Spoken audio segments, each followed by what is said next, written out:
Alors en 2016, nous avons organisé donc, pour la 14e année consécutive un salon maçonnique du livre à Paris qui rassemble une cinquantaine d'auteurs, tous les éditeurs et pratiquement toute la publication maçonnique de l'année, tous les livres qui ont été consacrés à la franc-maçonnerie ou à des sujets qui peuvent être liés à la franc-maçonnerie.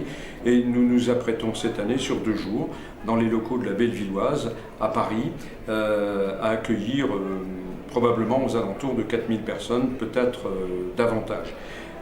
C'est évidemment un succès considérable qui s'est confirmé d'année en année. Nous avons commencé par un événement qui était relativement modeste et on a montré au fil des années, et c'était ce qui nous importait, qu'il y avait non seulement un intérêt pour cet événement culturel de la part des francs-maçons, ce qui est bien naturel, mais il y avait aussi un intérêt de la part du grand public. Et il faut le dire et le redire, pour nous, le Salon maçonnique du livre, c'est une manière d'ouvrir les portes de la franc-maçonnerie au plus large public possible. Le Salon maçonnique du livre, c'est d'abord un événement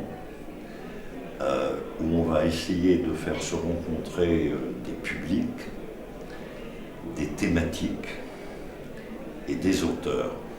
Donc c'est d'abord un événement où on essaie d'organiser des tables rondes sur des thématiques données et avec des auteurs qui sont susceptibles de faire venir du public. Il fallait absolument qu'il y ait une table ronde sur la laïcité, qui est l'objet d'un vaste débat dans la société française. C'est la raison pour laquelle cette année, il y avait 2 philosophes importants de la laïcité. Mais également, il y a la société française est parcourue par des tendances lourdes qui sont un besoin de réenchantement du monde. Et l'initiation est une façon de réenchanter le monde.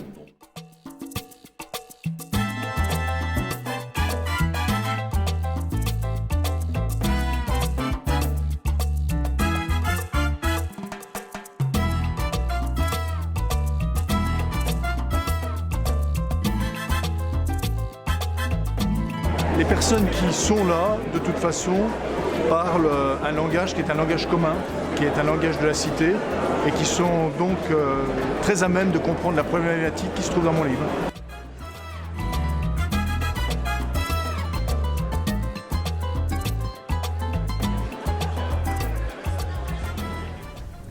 Écoutez, merci, et ce d'autant que ce prix m'est remis par la grande maîtresse, puisque ma vie a été jalonnée, construite par le féminin.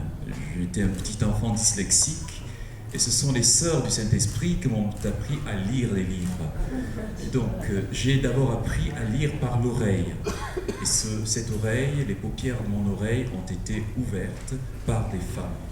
Et lorsque j'ai cru atteindre en fait le summum de mon existence, j'ai passé des concours, je suis enseignant, et voilà qu'en retournant en Afrique, c'est encore une femme qui va faire tout basculer, qui va faire tout déconstruire, une femme de rien du tout, une pygmée de l'Afrique. Pour être sérieux 30 secondes sur cet ouvrage, j'ai appris que, allez, en une seule phrase, on va dire qu'il y a beaucoup de maisons dans la maison du grand architecte. Et qu'il faut visiter toutes les pièces et ne pas croire que celle dans laquelle on habite est forcément la seule et surtout forcément la mieux. Ce que je voudrais dire, c'est que il ne peut pas y avoir d'égalité des droits entre les femmes et les hommes sans laïcité.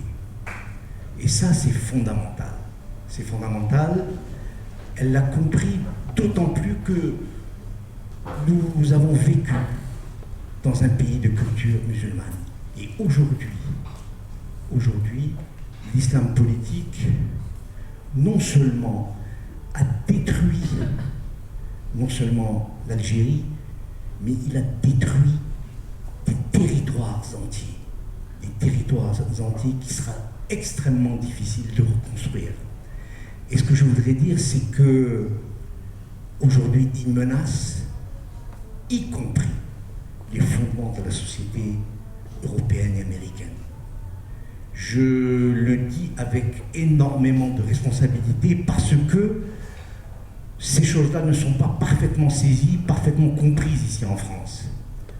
Si la France aujourd'hui est la cible de l'islam politique, c'est la première cible, c'est parce que vous êtes le pays des Lumières, parce que vous êtes le pays de Voltaire et Rousseau, vous êtes le pays qui a réussi à faire avancer les hommes jusqu'à l'ultime, c'est-à-dire faire en sorte que la laïcité soit inscrite sur le fronton de la République française. Et ça, c'est fondamental.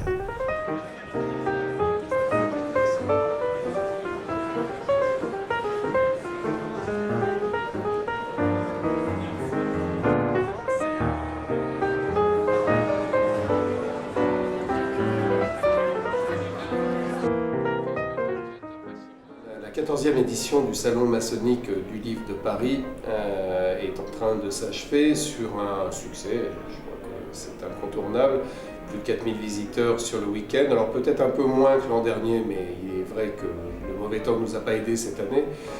Mais par contre, ce qui est important de signaler dans cette édition-là, c'est le fait que toutes les obédiences désormais de la franc-maçonnerie française sont présentes. Vraiment, les 17 obédiences font désormais partie du Conseil d'orientation de l'Institut maçonnique de France et que c'est une nouveauté, c'est quelque chose qui est appelé à durer. Je crois que l'ensemble des obédiences présentes sur le salon montrent et démontrent qu'elles ont trouvé cette édition tout à fait à la fois passionnante, intéressante, émouvante aussi. Je pense notamment à la remise du prix Humanisme au père de Jamila Benhabib, qui a été un moment fort de cette nouvelle édition.